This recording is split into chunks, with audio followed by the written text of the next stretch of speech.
This video will explore the concept of a DDoS attack, which stands for Distributed Denial of Service.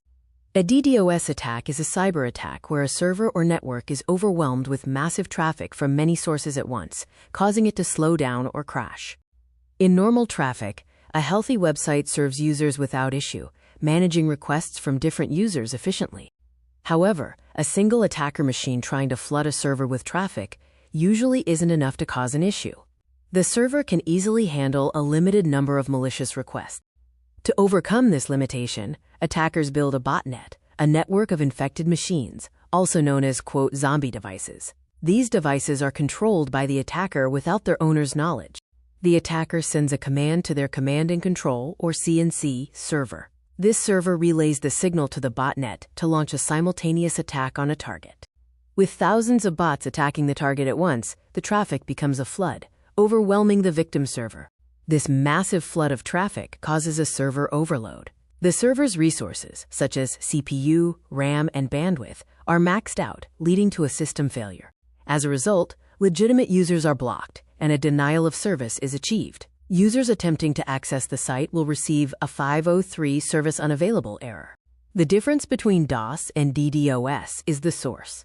A denial of service, or DoS, attack is from a single source, while a distributed denial of service, or DDoS, attack is from many sources. There are different types of DDoS attacks. Type 1 is volumetric, which clogs the network with sheer traffic, measured in gigabits per second. Examples include UDP flood and DNS amplification. Type 2 is protocol attacks, which exploit how connections are made, exhausting connection tables. The SYN flood is a common example, where the handshake is left incomplete.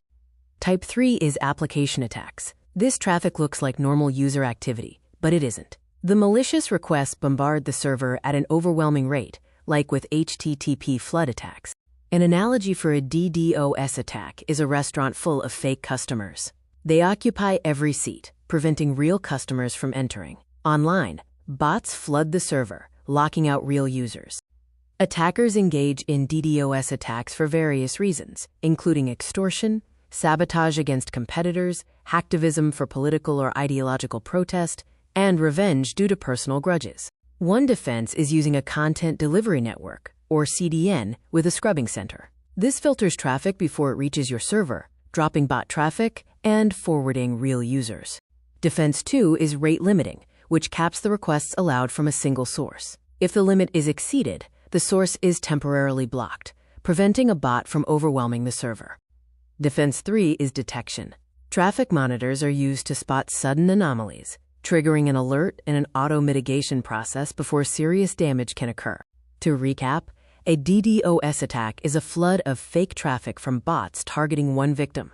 It's often motivated by extortion or sabotage and is defended against using CDN scrubbing, rate limiting, and anomaly detection.